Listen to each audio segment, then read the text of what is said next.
Hello दोस्तों, स्वागत है आप सभी का गाइडली ऑफिशियल यूट्यूब चैनल पर। मैं हूं अखिलेश अवस्थी। दोस्तों, आज के इस सेशन में हम डिस्कस करेंगे नेशनल एजुकेशन पॉलिसी 2020, जिसे न्यू एजुकेशन पॉलिसी के नाम से भी जाना जाता है। दोस्तों, मैंने अपने सीए के सेशन में आपसे यह प्रॉमिस किया था कि आने वाले समय में हम क्या करेंगे, नेशनल एजुकेशन पॉलिसी पे डिटेल में एक वीडियो आपके साथ डिस्कस करेंगे।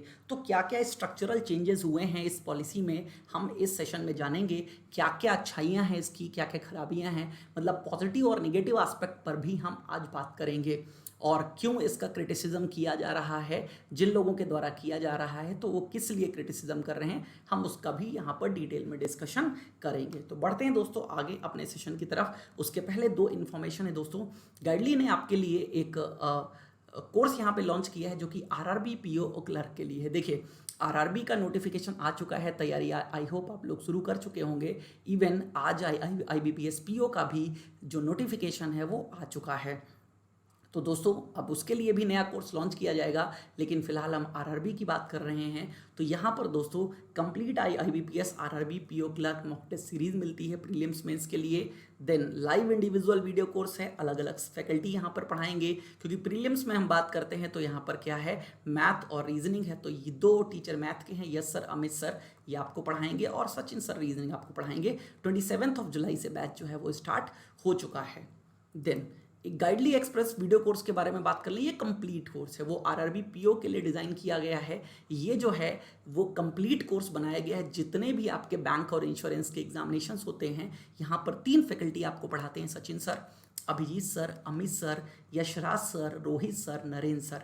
अब क्या है दोस्तों, यहाँ पर इंडिविजुअल लाइव कोर्स है, plus express video course, plus yearly mock test series, ये 3 का कॉम्बिनेशन है। मतलब ये जो 6 फैकल्टीज़ हैं, इनके इंडिविजुअल कोर्सेज भी इसमें शामिल हैं, मिलते हैं आपको। देन एक्सप्रेस वीडियो कोर्स में रिकॉर्डेड सेशन है सारे के सारे सब्जेक्ट्स का। Then yearly mock test series भी आपको यहाँ पर मिलती है। तो 1200 प्लस मॉक टेस्ट मिलेंगे यहाँ पर, 500 प्लस वीडियोस मिलेंगे बैंक और इंश्योरेंस एग्जामिनेशंस के लिए, 350 प्लस आवर्स वीडियो क्लास मिलेंगी। ये इंडिविजुअल लाइव कोर्स में मिलेगा, ये 6 फैकल्टीज़ की। देन पर्सनल गाइडेंस मिलेगा आपको टेलीग्राम ग्रुप पे, जिसके लिए अलग से मेंटर्स रखे हुए हैं जो आपको गाइड करते रहते हैं। सबसे अच्छी बात क्या है दोस्तों, वो है लाइफ टाइम वैलिडिटी मिलती है इस कोर्स की। मतलब ये कोर्स आप एक बार परचेज करेंगे तो कभी भी एक्सपायर नहीं होगा जब तक आप तैयारी कर रहे हैं। इसको मोबाइल और डेस्कटॉप दोनों पे ही आप एक्सेस कर सकते हो। आगे बढ़ते हैं दोस्तों। अब हम पॉलिसी के बारे में बात करते हैं। न्यू एजुकेशन पॉलिसी, नई शिक्षा नीति 2020। नई शिक्षा नीति 2020 को अप्रूवल दे दिया किसने, the union cabinet chaired by prime minister Narendra Modi approved the first education policy of the 21st century. 21वीं शताब्दी की जो पहली शिक्षा नीति है, इसको अप्रूवल दिया गया, क्योंकि इसके पहले 20वीं शताब्दी में ही जो चेंजेस हुए थे वो चेंजेस हुए थे। तो इसके पहले जो चेंजेस हुआ था वो कब हुआ था, 1968 में एक नेशनल एजुकेशन पॉलिसी आई थी। उसके बाद 1986 में नेशनल एजुकेशन पॉलिसी आई थी। इसके बाद 1992 में कुछ चेंजेस किए गए थे, हालांकि वो चेंजेस माइनर थे, तो दैट्स वाई उसको नेशनल एजुकेशन पॉलिसी का दर्जा नहीं दिया जाता है। तो हम ये कह सकते हैं कि 1986 के बाद जो पॉलिसी आई है वो कौन सी है, यही पॉलिसी है जिसके बारे में आज हम डिटेल डिस्कशन करेंगे। तो स्ट्रक्चरल चेंजेस के बारे में हम यहाँ पर डिटेल में डिस्कशन करेंगे, क्योंकि बाकी और भी बहुत सारी चीज़ें हैं जो गवर्नमेंट आने वाले टाइम पे बताती रहेगी। और ये जो पॉलिसी है दोस्तों, ये अभी इंप्लीमेंट होने नहीं जा रही है। जो अभी एक्सपेक्टेशन है वो ये है कि 2022 से जो है इसको लॉन्च किया जाएगा, क्योंकि अभी तो आप जानते ही हैं कोरोना चल रहा है। कोरोना खत्म होगा, उसके बाद गवर्नमेंट को भी इसका सिलेबस वगैरह डिज़ाइन करने में काफ़ी टाइम लगेगा। एनसीईआरटी बहुत टाइम लेगी, तब जाकर के इसका सिलेबस जो है वो तैयार होगा। देन अब इस पॉलिसी को अनाउंस किसके द्वारा किया गया, कंफर्मेशन किसके द्वारा दिया गया, union minister of information and broadcasting, ये प्रकाश जावड़ेकर जी हैं, इन्होंने अनाउंस किया इस पॉलिसी को। और इसके साथ ही क्या होगा, अभी तक जो एजुकेशन को देखती है मिनिस्ट्री, जो मंत्रालय एजुकेशन को देखता है, उसको हम बोलते हैं मानव संसाधन और विकास मंत्रालय, ministry of human resource and development. इसका नाम बदल जाएगा, इसका नाम हो जाएगा मिनिस्ट्री ऑफ एजुकेशन, और हिंदी में इसको हम शिक्षा मंत्रालय के नाम से जानेंगे। और दोस्तों, ये जो पॉलिसी का जो ड्राफ्ट बनाया गया, जिसको अप्रूवल मिला, तो ये पॉलिसी का ड्राफ्ट जो है, इस ड्राफ्ट कमेटी के जो चेयरमैन हैं, वो चेयरमैन कौन थे, डॉक्टर कृष्ण स्वामी कस्तूरी रंगन। ये इसरो के पूर्व साइंटिस्ट हैं। एमिनेंट साइंटिस्ट डॉक्टर कृष्ण स्वामी कस्तूरी रंगन। तो सोचिए एक साइंटिस्ट के मार्गदर्शन में पूरी की पूरी पॉलिसी को ड्राफ्ट किया गया है, बनाया गया है। तो क्या क्या चेंजेस हैं हम समझते हैं यहाँ पर दोस्तों। जो अभी सिस्टम चला आ रहा था ना 10+2 10+2 10+2 हम बोलते थे, ये 10+2 का सिस्टम बदल दिया गया। अब ये सिस्टम हो गया है 5+3+3+4। तो देखिए अभी तक हम 12 सालों की बात करते थे भाई, 10+2 का मतलब क्या है यहाँ पर 12 ईयर्स। देन ये कब से स्टार्ट होता था, 6 ईयर्स की एज से ये सिस्टम स्टार्ट होता था और 12 साल की पढ़ाई करनी है तो 12 और 6 आप ये पढ़ाई करते करते कितने वर्ष के हो जाते थे, 18 वर्ष के आप हो जाते थे।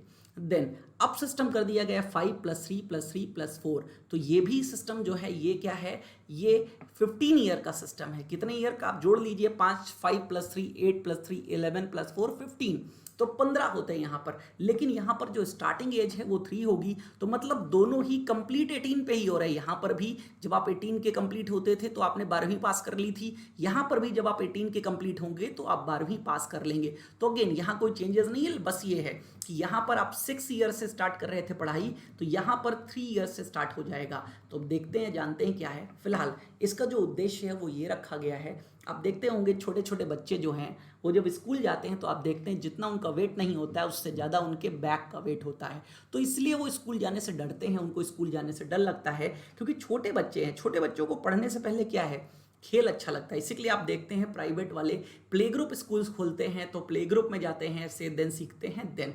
तो अब गवर्नमेंट ही क्या करेगी, एक प्ले ग्रुप जैसा भी इन्वायरमेंट आपको 3 to 6 ईयर्स की एज में प्रोवाइड करेगी। तो अब ये जो सिस्टम है ना, ये 5+3+3+4, तो इसके 4 स्टेज हो गए ना। तो इन 4 स्टेज को नाम दिया गया। पहली स्टेज जो 5 ईयर्स की है, पहली जो स्टेज है वो 5 ईयर्स की है, उसको 2 पार्ट्स में डिवाइड किया जाएगा। कितने पार्ट में डिवाइड किया जाएगा, 2 पार्ट में। आप देख सकते हैं यहाँ पर हम उसकी बात कर रहे हैं।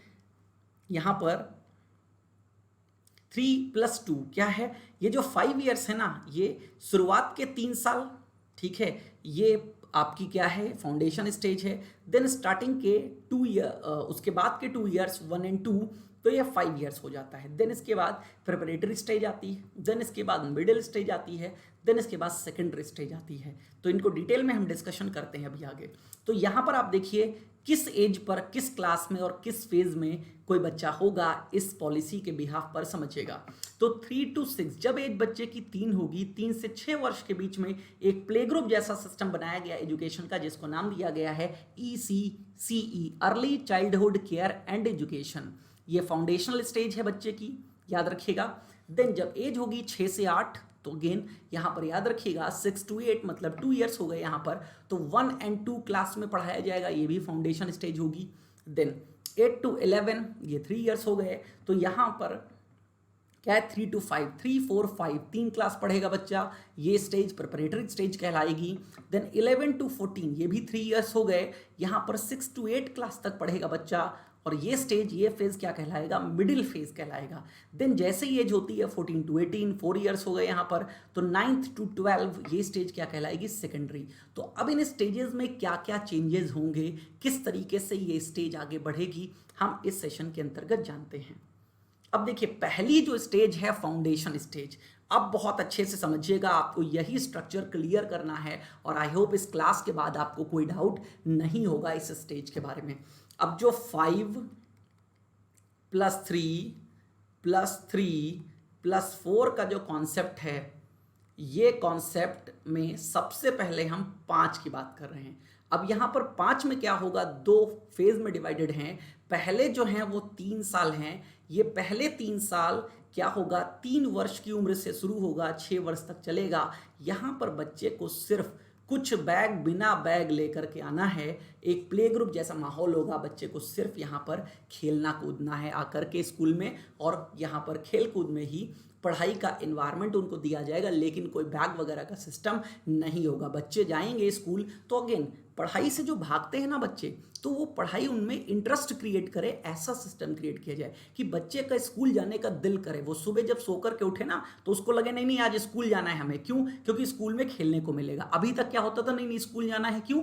पढ़ने जाना है। तो वो प्रॉब्लम क्रिएट होती थी बच्चों के सामने शुरू से, अरे बैग लेके जाना है, पढ़ने जाना है, टेंशन हो गई। तो ये टेंशन को खत्म करने के लिए गवर्नमेंट क्या करेगी, प्ले ग्रुप जैसा सिस्टम होगा जिसे early childhood care and education के नाम से जाना जाएगा। देन आगे के 2 साल जो हैं, जो 3 साल के बाद, अब 6 वर्ष का बच्चा जब हो गया तो हम 6 से 8 वर्ष के बारे में बात कर रहे हैं। यहाँ पर 1 और 2, ये 2 क्लास में कोई एग्जाम ही नहीं होगा। सोचिए, नो एग्जाम, मतलब आपको क्लास फर्स्ट क्लास सेकंड का कोई एग्जाम नहीं देना है। बिना एग्जाम के आपको आगे प्रमोट कर दिया जाएगा। तो बहुत अच्छी बात समझिए, 3 से लेकर के 8 वर्ष तक जो 5 वर्ष की आप शिक्षा ग्रहण कर रहे हैं, इस शिक्षा का कोई एग्जाम आपको नहीं देना है। ये क्या है, ये फाउंडेशन स्टेज है। आपको सिर्फ और सिर्फ यहाँ पर सीखने पे ध्यान दिया जाएगा। अब सोचिए कितनी अच्छी बात है। इससे बच्चा क्या होगा, जब कोई एग्जाम उसको देना नहीं है, जब एग्जाम देना नहीं है तो ये बात तो कंफर्म है कि पास होना ही होना है। तो बच्चा क्या होगा, यहाँ पर पास होकर के आगे बढ़ जाएगा। अब इसके बाद जो अगली स्टेज आती है वो समझने वाली है। ये प्रिपरेटरी स्टेज है, ये है कवरिंग। ये क्लास तो कवर करेगी 3 to 5, लेकिन एज कौन सी कवर होगी यहाँ पर? अब देखिए, बच्चा क्या है, 8 ईयर्स का कंप्लीट हो चुका है। कितने ईयर्स का? 8 ईयर्स का बच्चा जो है वो कंप्लीट हो गया है, क्योंकि 3 ईयर्स से पढ़ाई स्टार्ट करी थी। अब यहाँ पर 8 to 11 किसकी बात करनी हमें? 8 to 11 ईयर्स की बात करनी है। अब यहाँ पर जब 3 साल रहेगा तो क्लास कौन सी हो गई? 3, 4 और 5। क्लास कौन सी हो गई? Class 3, class 4, class 5। अब ये यहाँ पर क्या किया गया है, इसी पर सबसे ज़्यादा विवाद उठा है, क्योंकि ये जो स्टार्टिंग के जो 5 ईयर्स है ना, इनमें क्या किया जाएगा, लोकल लैंग्वेज। यहाँ पर बात कही गई है कि जो भी आप जिस स्टेट में हो, या तो वहाँ की लैंग्वेज या हिंदी लैंग्वेज में पढ़ाई होगी, लेकिन इंग्लिश को यहाँ पर रोका नहीं गया है। जिसको इंग्लिश में पढ़ना हो वो इंग्लिश को पढ़ेगा, लेकिन हाँ, लोकल लैंग्वेज को प्रेफरेंस दिया गया है, जिससे बच्चा अपनी भाषा को जाने। क्योंकि क्या होता है, देखिए, इंग्लिश से शुरू से ही डरने लगते हैं, तो वो डर जो है वो डायरेक्टली ऐसे ना खत्म करके क्या किया गया है, लोकल लैंग्वेज के थ्रू यहाँ पर पढ़ाई रखी गई। अब यहाँ पर एग्जाम देना होगा बच्चे को, मतलब क्लास 3 से जो है वो एग्जामिनेशन सिस्टम स्टार्ट हो जाएगा। ये याद रखिएगा, 3, 4 और 5 क्लास तक क्या करना पड़ेगा, उसे एग्जाम देना पड़ेगा। ये बात याद रखिएगा। अब कितनी एज हो गई उसकी? 8 से लेकर के 3 ईयर्स तक उसने पढ़ाई कर ली, तो क्या हो गया, यहाँ पर उसकी एज 11 ईयर्स हो गई, और क्लास कौन सा हो गया, 5th क्लास, वो पास हो गया। अब आगे बढ़ते हैं। अब यहाँ पर जो अगली स्टेज आती है वो 6 to 8। क्लास कौन सी है यहाँ पर? 6 to 8 की क्लास यहाँ पर कवर होती है, ये बात याद रखिएगा। और यहाँ पर हम 11 to 14 की बात करते हैं। एज में 11 एज तक कंप्लीट हो चुकी थी, अब 3 वर्ष है हमारे पास। हमारी जब तक एज 14 की कंप्लीट होगी, हम क्लास 8 को कंप्लीट कर लेंगे। अब यहाँ पर देखिए, शुरुआत से ही जो सिस्टम रखा गया है, कितना बढ़िया सिस्टम है। स्टार्टिंग से ही कंप्यूटर नॉलेज दी जाएगी। अगर हम अपने टाइम की बात करें तो यहाँ पर क्या होता था, हमें क्लास में कोई कंप्यूटर नॉलेज नहीं दी जाती थी। मैं अगर अपनी बात करूँ तो 9th क्लास में हमें कंप्यूटर लैब मिली थी। 9th क्लास में, सोचिए क्लास 8 तक, वो भी 9th क्लास तक जब लैब मिली थी, तो बड़े बड़े वो पीसी वाले सिस्टम होते थे। रूम के अंदर जाते थे, एसी लगे होते थे, तो वहाँ पर चप्पल जूते सब बाहर उतार के जाओ, और लैपटॉप पे बहुत कम काम करने, जो पीसी होते थे उस पर बहुत कम हमें काम करने दिया जाता था, क्योंकि ऐसा कहते थे टीचर्स वगैरह कि आप खराब कर दोगे। तो अगेन वो भी हमें बहुत अच्छे से नहीं सिखाया गया।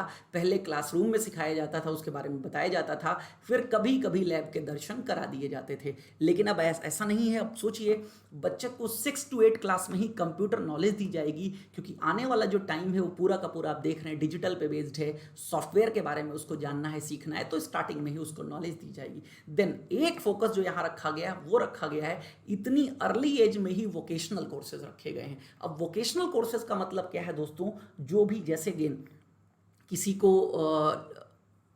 कोई भी यहाँ पर लड़की है तो लड़कियों को क्या करना है, सिलाई कढ़ाई बुनाई किचन का कोई काम, लड़के हैं तो कोई क्या करना है, इलेक्ट्रॉनिक्स का काम सीख लेना है। तो ये जो स्किल बेस्ड वर्क है ना, ये वोकेशनल कोर्स के अंतर्गत आएंगे। ये भी क्या किए जाएंगे, उनको सिखाए जाएंगे। देन मैथ, साइंस, आर्ट्स पर क्या किया जाएगा, फोकस किया जाएगा विथ 1 इंडियन लैंग्वेज। यहाँ पर एक इंडियन लैंग्वेज भी रहेगी, जो आपको एक इंडियन लैंग्वेज कोई भी यहाँ पर आपको सीखनी पड़ेगी, पढ़नी पड़ेगी। ये यहाँ पर सिस्टम रखा गया है 6 to 8 क्लास में। देन सेकेंडरी क्लास की बात करें तो जो कवर करेगा 9 से लेकर के 12 तक, कब से कब तक, 9 से लेकर के 12 तक कवर करेगा। इसके हाइलाइट्स क्या हैं, इसके हाइलाइट्स अब अगेन एज पर यहाँ पर याद रखिएगा 14 ईयर्स तक का बच्चा हो चुका था, कहाँ पर, इसके पहले, तो 14 to 18 यहाँ पर 4 साल रहेगा, क्योंकि 9, 10, 11, 12 की हम बात करेंगे। तो यहाँ पर याद रखिएगा नो स्ट्रीम, सबसे बड़ी बात, अभी तक 9th में हम जब आते थे तो कोई कहता था हम साइंस साइड पढ़ेंगे, ठीक है, हम कॉमर्स साइड पढ़ेंगे, ठीक है, कोई क्या कहता था हम आर्ट से पढ़ेंगे। तो ये जो स्ट्रीम है, ये स्ट्रीम का सिस्टम खत्म कर दिया गया है, अब कोई स्ट्रीम नहीं होगी, ठीक है। सब्जेक्ट बेस्ड एग्जामिनेशंस होंगे, वो भी मल्टीपल सब्जेक्ट ऑप्शंस होंगे, आप कोई भी सब्जेक्ट चूज कर सकते हैं, मतलब साइंस वाला भी सब्जेक्ट चूज कर सकते हैं, कोई कॉमर्स वाला भी सब्जेक्ट चूज कर सकते हैं, कोई आर्ट वाला भी सब्जेक्ट, मतलब हो सकता है आप यहाँ पर कहें नहीं हम एक बायोलॉजी लेंगे सब्जेक्ट, कॉमर्स में बात करें तो एक अकाउंटेंसी लेंगे सब्जेक्ट, और आर्ट की बात करें तो एक हम हिस्ट्री पढ़ना चाहते हैं। तो अगेन अब ये मल्टीपल सब्जेक्ट ऑप्शंस आपके पास होंगे, ना कि स्ट्रीम के अकॉर्डिंग जो सिलेबस डिजाइन किया गया था वो आपको पढ़ना पड़ेगा। तो ये बहुत अच्छी बात कर दी गई है। अब यहाँ पर कोई भी कुछ भी अपनी इंटरेस्ट के हिसाब से चीजें पढ़ सकता है, तो वो यहाँ पर क्लास को कवर किया हुआ माना जाएगा, ना कि हम साइंस साइड, हम कॉमर्स साइड, हम आर्ट साइड, ये ऐसा कोई साइड नहीं होगा। देन क्रिटिकल थिंकिंग पे फोकस किया जाएगा। अभी तक सबसे बड़ी दिक्कत है रटंत विद्या वाली दिक्कत है, आपको एक चीज मिल गई, रटने वाली चीज आ गई, एग्जाम में क्वेश्चंस भी आते हैं तो सीधे सीधे आते हैं, जहां पर कोई क्रिटिकल थिंकिंग की बात नहीं होती, मतलब ऐसा हुआ तो क्यों हुआ, ठीक है। तो ये जो क्यों वाली जो एक क्यूरियोसिटी होती है ना दिमाग में, वो बच्चे की जागृत करी जाएगी कि आखिर हमारे देश में ये सब लोग आए, लाइक एस जवाहरलाल नेहरू की बात कर लीजिए, पंडित अटल बिहारी वाजपेयी जी की बात कर लीजिए, अगर इन्होंने इस तरीके से सिस्टम को चलाया, अगर इन्होंने इस तरीके से सिस्टम को ना चलाया होता तो सिस्टम कैसा चलता, आज का भारत कैसा होता, ये चीज़ यहाँ पर थी। तो जो क्रिटिकल थिंकिंग की बात है ना, बच्चे को सोचने का मौका दिया जाएगा कि ऐसे नहीं, अगर ऐसे चीज़ें चलती तो आज क्या होता। तो इस क्रिटिकल थिंकिंग पे फोकस किया जाएगा with any one foreign language. यहां पर आपको मौका मिलेगा और भी कई सारी भाषाएं सीखने का, विदेशों की भाषाएं सीखने का, तो कोई भी एक फॉरेन लैंग्वेज आप यहां पर ले सकेंगे, जिससे आपको उसकी और जानकारी हो सकेगी। देन एक चीज और रखी गई यहां पर, exit as class 10 and re inter at a later stage in class 11। ये जो 9, 10, 11, 12 ये चार हैं, इनको 2 ग्रेड में बांट दिया गया है। एक ग्रेड है 9, 10, एक ग्रेड है 11, 12। अगर 10th पे किसी ने एग्जिट लिया है यहाँ पर, तो इसके बाद जब भी वो आएगा उसकी 11 से ही उसको अपनी प्रिपरेशन जो है वो स्टार्ट करनी पड़ेगी। अगर किसी ने 11 पे छोड़ दिया है, मतलब 10 पे छोड़ दिया है, तो 11 से ही कहानी जो है वो उसकी स्टार्ट होगी। तो ये सेकेंडरी सिस्टम रखा गया है। देन अब अगेन 12th आपका कंप्लीट हो गया, देन इसके बाद बात आती है ग्रेजुएशन की। अभी तक ग्रेजुएशन में हम बात करते थे बीएससी की, देन हम बात करते थे बीकॉम की, हम बात करते थे यहाँ पर बीए की। तो अब ये स्ट्रीम जो सिस्टम है ये भी खत्म कर दिया गया, ना कोई बीएससी होगा, ना कोई बीकॉम होगा, ना कोई बीए होगा। अब जो भी होगा वो क्या कहलाएगा, ग्रेजुएट कहलाएगा। तो स्ट्रीम सिस्टम खत्म है। यहाँ पर भी मल्टीपल सब्जेक्ट ऑप्शंस हैं, आप बीएससी का भी कोई सब्जेक्ट ले सकते हैं, बीकॉम का भी कोई सब्जेक्ट ले सकते हैं, और बीए का भी कोई सब्जेक्ट यहाँ पर ले सकते हैं। तो इस तरीके से आपकी पढ़ाई डिजाइन करी गई है कि जो आपको अच्छा लगता है वो आप पढ़िए।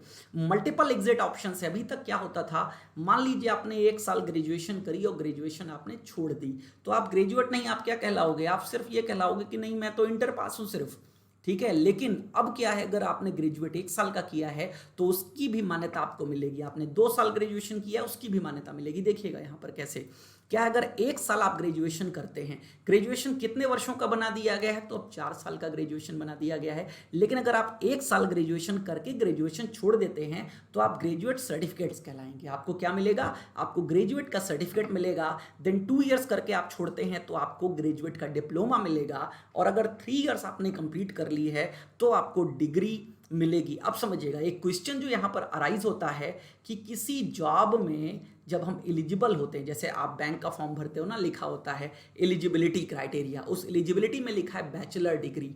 तो जब भी एग्जामिनेशन फॉर्म वगैरह के लिए अगर कोई ग्रेजुएशन मांगता है, तो अब तो आप ये भी कह सकते हैं हम तो 1 ईयर भी ग्रेजुएट हैं, 2 ईयर भी ग्रेजुएट हैं। नहीं, आपको अगर किसी एग्जामिनेशन में फॉर्म भरना है, किसी कंपटीशन में बैठना है, तो 3 इयर्स की जो डिग्री है वही मान्य होगी और कोई डिग्री यहाँ पर मान्य नहीं होगी। जब तक आप 3 साल ग्रेजुएशन नहीं करेंगे, आपके पास ग्रेजुएट डिग्री नहीं होगी, तब तक आप किसी जॉब या कंपटीशन में अप्लाई नहीं कर सकते हैं, उसके लिए आप एलिजिबल नहीं होंगे।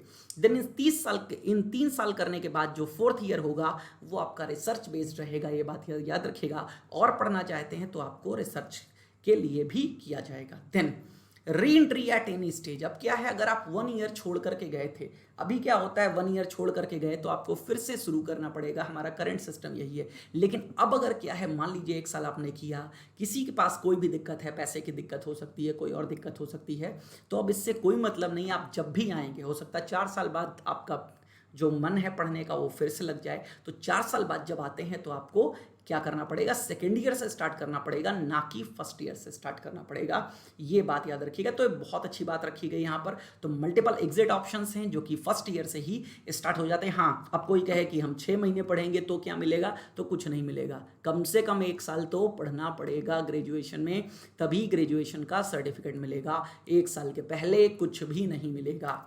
अब ग्रेजुएशन भी आप हो गए, ठीक है, आप एग्जाम्स वगैरह के लिए एलिजिबल हो गए, आप सब काम कर सकते हैं, लेकिन आप और पढ़ना चाहते हैं तो इसके बाद फिर ऑप्शन है हमारे पास पीजी का। अब पीजी यहाँ पर 2 ऑप्शन रखी गई है, 1 ईयर और 2 ईयर। 1 साल का भी पीजी होगा, 2 साल का भी पीजी होगा। 1 साल का पीजी उनके लिए जिन्होंने, ये देखिए यहाँ पर भी, जो ग्रेजुएशन जिसने 4 साल का किया है उसके लिए पीजी क्या होगा, 1 साल का होगा। जिसने ग्रेजुएशन 3 साल का किया है उसके लिए पीजी जो है 2 साल का होगा। मतलब याद रखिएगा, आप जब पीजी करेंगे तो ऐसा नहीं है वही सिस्टम। देखिए अभी भी हम 3 साल का ग्रेजुएशन करते हैं, 2 साल का पोस्ट ग्रेजुएशन करते हैं तो भी 5 ईयर लगा। अब यहाँ पर भी क्या है, पीजी तक पहुँचने में लगेंगे तो 5 ईयर, लेकिन अगर आपने वहाँ पर 4 साल दे दिए तो यहाँ पर 1 साल लगेगा। वहाँ पर आपने 3 साल दिए ग्रेजुएशन में तो आपको यहाँ पर 2 साल का करना पड़ेगा। मतलब बात वही है, थोड़ा सा चेंज सिस्टम यहाँ पर किया गया है। देन ये करने के बाद पीएचडी आप कर सकते हैं। पीएचडी 4 साल की रखी गई है यहाँ पर। और एमफिल जो करते थे, एमफिल को क्या कर दिया गया, खत्म कर दिया गया। अब एमफिल नाम से कोई भी डिग्री जो है वो नहीं होगी। तो पीजी 1 या 2 साल का, देन पीएचडी 4 साल की। तो ये पूरा सिस्टम है, आपको मैंने सिस्टम बता दिया। 5 + 3 + 3 + 4 का पूरा सिस्टम बता दिया। देन ग्रेजुएशन का मैंने सिस्टम आपको बता दिया, और ग्रेजुएशन के बाद मैंने आपको पोस्ट ग्रेजुएशन का भी जो सिस्टम है वो कंप्लीट इन्फॉर्मेशन के साथ बता दिया। आई होप आपको ये क्लियर हो गया होगा। अब दोस्तों बढ़ते हैं इसके पॉजिटिव एस्पेक्ट की तरफ कि आखिर इसकी अच्छाइयाँ क्या हैं, इस एजुकेशन पॉलिसी की क्या क्या अच्छाइयाँ। तो देखिए बहुत सारी अच्छाइयाँ। सबसे पहले गवर्नमेंट ने क्या कहा है कि इस एजुकेशन, ये जो सिस्टम है, हम आगे चल करके इसमें शिक्षा का 6% खर्च करेंगे। अभी तक यही बात आती थी कि शिक्षा पर भारत में पैसा कम खर्च होता है, तो शिक्षा पर 6%, अभी जो वर्तमान में सिस्टम है वो ये है, लगभग 3% जो है वो शिक्षा पर खर्च किया जाता है सरकार के द्वारा। लेकिन अब 3% नहीं, 6%। सोच लीजिए जो बजट है जस्ट 2 गुना हो जाएगा। तो शिक्षा पे 2 गुना का बजट का मतलब है एक बहुत बड़ा इन्वेस्टमेंट गवर्नमेंट का, और गवर्नमेंट इससे क्या करेगी, चीज़ों को इंप्रूव करने का काम करेगी। दूसरा जो फायदा ये है वो है school fee formalisation. School fee formalisation का सिस्टम क्या है, अभी आप देखते हैं कोई स्कूल्स हैं बहुत हाई फीस हैं, प्राइवेट स्कूल्स हैं बहुत हाई फीस है उनकी, और कोई स्कूल ऐसे हैं जहां पर फीस कम है। तो फीस फॉर्मलाइजेशन का मतलब स्कूल्स जो हैं इनकी कैटेगरीज बनाई जाएंगी। क्या करी जाएंगी, कैटेगरीज बनाई जाएंगी, और हर कैटेगरी के स्कूल्स को फीस जो है वो फिक्स कर दिया जाएगा। जैसे आप कोई प्रोडक्ट खरीदते हैं ना, उसमें एमआरपी फिक्स होती है, एक मैक्सिमम क्राइटेरिया फिक्स होता है, उससे ज़्यादा कोई भी आपसे नहीं ले सकता। मैक्सिमम रिटेल प्राइस, उससे कम तो प्राइस हो सकता है लेकिन उससे ज़्यादा कोई भी वसूल नहीं कर सकता। इसलिए गवर्नमेंट एक समझ लीजिए एमआरपी बना देगी स्कूल फी की, उससे ज़्यादा कोई भी स्कूल चार्ज नहीं कर सकेगा। ये फायदा होगा इस शिक्षा नीति से। देन वोकेशनल कोर्सेज बहुत अच्छे तरीके से कराए गए हैं। अभी भी क्या होता है, कई लोग मैं देखता हूँ 12th कर लेते हैं, ग्रेजुएशन कर लेते हैं, लेकिन ग्रेजुएशन के बाद जब जॉब नहीं मिल पाती है और तैयारी भी नहीं कर पाते हैं, या तैयारी करते हैं उनका सिलेक्शन नहीं होता है, उसके बाद मैं देखता हूँ कोई ना कोई स्किल बेस्ड कोर्स करते हैं और उस स्किल के बिहाफ पर वो जॉब मिलती है उनको। तो अब यहाँ पर ऐसा नहीं होगा। आपको सोच लीजिए स्टार्टिंग में ही क्या है, मिडिल स्टेज में ही वोकेशनल कोर्सेज आपको सिखाए जाने लगेंगे, तो आपके अंदर जो स्किल है वो स्किल आपको स्टार्टिंग से ही जानने को मिल जाएगी। तो ये बहुत अच्छा काम यहाँ पर किया गया है। देन यहाँ पर जो रिजल्ट है वो रिजल्ट डायरेक्टली नहीं मिलेगा, वो जो रिजल्ट होगा ना वो 4 चीज़ों पे बेस्ड होगा। एक तो आपको मार्क्स दिए जाएंगे, दूसरा सेल्फ असेसमेंट के भी मार्क्स मिलेंगे। मतलब जैसे कई बार हमसे इंटरव्यू में पूछा जाता है, मैंने जब जॉब के बाद इंटरव्यू दिया तो कई बार हमसे पूछा जाता है कि इस इंटरव्यू में आप अपने आप को कितने पैसे मतलब कितने मार्क्स देते हो। तो अगेन समझिएगा ये जस्ट सामने वाले की एक पहचान होती है कि वो जानना चाहता है कि आप अपने आप को कितना देखते हो, आप अपने बारे में बताइए, यही तो पूछा जाता है ना। फिर आप अपने इस पूरे प्रोसेस को कितना आप रेट करते हैं, तो जिससे क्या होगा, नो डाउट देखिए आगे चल करके हमें डिसीजन स्वयं ही लेने होते हैं, कोई डिसीजन हमसे दिलवाता नहीं है भाई। स्टार्टिंग में तो माँ बाप बता देते हैं, लेकिन आगे तो हमें सेल्फ ही करना है ना। तो ये सेल्फ असेसमेंट वाली फीलिंग हमसे स्टार्टिंग में ही जो है वो डेवलप करवाई जाती रहेगी। तो सेल्फ असेसमेंट के मार्क्स मिलेंगे। उसके बाद फ्रेंड्स के साथ भी हम जो रहते हैं तो फ्रेंड्स भी हमारे मार्क्स डिसाइड करेंगे। फ्रेंड्स बताएंगे कि कोई भी व्यक्ति, हमारा ये दोस्त कैसा है पढ़ने में, किस तरीके से काम करता है, उसके बिहाफ पर भी मार्क्स मिलेंगे। अब यहाँ पर क्या होगा, बच्चे अपने फ्रेंड सर्किल को स्ट्रांग बना के रखेंगे, एक अच्छी बॉन्डिंग होगी, जिससे क्योंकि हम एक दूसरे को नंबर देंगे ना, तो दैट्स वाई हमें बॉन्डिंग अपनी अच्छी रखनी पड़ेगी। तो शुरुआत से ही एक तरीके से मैनेजमेंट का तालमेल इनको सिखाया जाएगा। देन टीचर भी यहाँ पर क्या करेंगे, हमें मार्क्स देंगे। तो यहाँ पर टीचर के साथ भी बच्चे का जो लगाव है वो रहेगा, क्योंकि टीचर भी हमारे मार्क्स में हमारा असेसमेंट करेगा। देन एक काम और यहाँ पे किया गया कि फॉरेन यूनिवर्सिटी लाइक एज आप नाम सुनते हो, ऑक्सफोर्ड है, कैम्ब्रिज है, ये जो यूनिवर्सिटीज़ हैं, ये यूनिवर्सिटीज़ भी अपनी ब्रांचेस ओपन कर सकती हैं। लेकिन ये बताया गया है जो वर्ल्ड की टॉप 50 जो यूनिवर्सिटीज़ हैं वही अपनी ब्रांचेस इंडिया में ओपन कर सकती हैं। ये सिस्टम भी इस शिक्षा नीति में रखा गया है, तो ये बात आप याद रखिएगा। तो ये इसके पॉजिटिव एस्पेक्ट हैं। निगेटिव एस्पेक्ट की बात कर लेते हैं, तो यहाँ पर बस एक निगेटिव एस्पेक्ट है जिस पर घमासान मचा हुआ है, हालांकि वो कोई मैंडेटरी नहीं है। इंग्लिश जो है, जो स्टार्टिंग का जो 5 है ना, जो ये 5+3+3+4 कहा गया ना स्ट्रक्चर, ये जो 5 का स्टार्टिंग स्ट्रक्चर है ना, इसको लोकल लैंग्वेज में कहा गया है, लोकल लैंग्वेज या हिंदी में। तो ये जो इसमें इंग्लिश को मैंडेटरी जो नहीं बनाया गया है, इसी को सबसे ज़्यादा दिक्कत हो रही है लोगों को कि ऐसा क्यों नहीं। हालांकि गवर्नमेंट ने कहा हुआ है भाई जिसको इंग्लिश में पढ़ना इंग्लिश में पढ़े, हमने इंग्लिश को ख़त्म नहीं किया, हमने इंग्लिश को रोका नहीं है, लेकिन फिर भी लोग शायद इस पॉलिसी को उतना अच्छे से नहीं समझ पाए हैं। शायद आगे चल करके और समझेंगे, देन इस सिस्टम को जान जाएंगे अच्छे से। तो गवर्नमेंट स्टार्टिंग के 5 इयर्स जो है बच्चे को फोकस नहीं कर रही इंग्लिश पे। देन ये एक नेगेटिव पॉइंट है इसका। देन एक कॉन्स्टिट्यूशनल प्रॉब्लम भी अब यहाँ पर क्या है, देखिए जब हम एजुकेशन की बात करते हैं, अब आपको थोड़ा सा मैं पॉलिटी के बारे में जरूर बताऊंगा, राज्य व्यवस्था के बारे में। एजुकेशन जो है ये कॉन्करेंट लिस्ट का सब्जेक्ट है। किसका सब्जेक्ट है, ये कॉन्करेंट लिस्ट का सब्जेक्ट है। देखिए 3 लिस्ट होती हैं इंडिया में, एक होती है यूनियन लिस्ट, एक होती है स्टेट लिस्ट, और एक होती है कॉन्करेंट लिस्ट। तो यूनियन लिस्ट हिंदी में कहते हैं संघ सूची, स्टेट लिस्ट को कहते हैं राज्य सूची। तो संघ सूची में जितने भी विषय आते हैं, लाइक जैसे हम रक्षा की बात करें, रक्षा संघ का विषय है, तो आप देखते हैं केंद्र सरकार ही उस पर डिसीजन लेती है। देन कुछ विषय जो हैं स्टेट के होते हैं, जैसे पुलिस है, पुलिस व्यवस्था स्टेट की होती है, तो स्टेट देखता है। कॉन्करेंट लिस्ट में वो सारे के सारे विषय आते हैं जिस पर केंद्र सरकार राज्य सरकार दोनों मिल करके निर्णय करते हैं। तो एजुकेशन जो है वो कॉन्करेंट लिस्ट का पार्ट है, समवर्ती सूची का पार्ट है। लेकिन यहाँ पर बात कही गई है कि जो भी मिनिस्ट्री ऑफ एजुकेशन के द्वारा डिसाइड किया जाएगा, जो सिलेबस वगैरह डिसाइड होगा, वो केंद्र सरकारों को भी जैसे है वैसे ही फॉलो करना पड़ेगा, हूबहू। तो ये एक तरीके से राज्य सरकारों पर थोपा जा रहा है सिस्टम।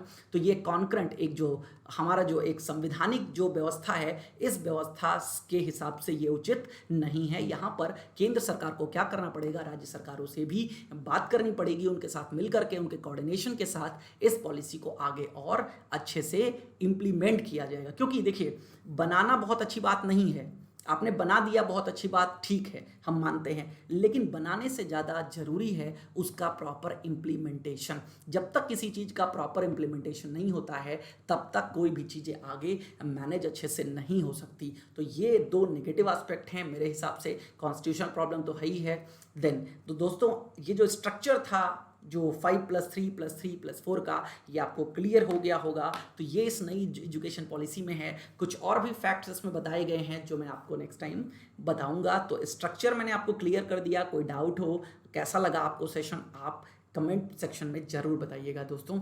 इतना ही आज के लिए, थैंक्स फॉर वॉचिंग। और आप चैनल पे अभी आए हैं, नए हैं, तो चैनल को सब्सक्राइब जरूर करिए, बेल आइकन दबाइए। Thank you, thanks a lot.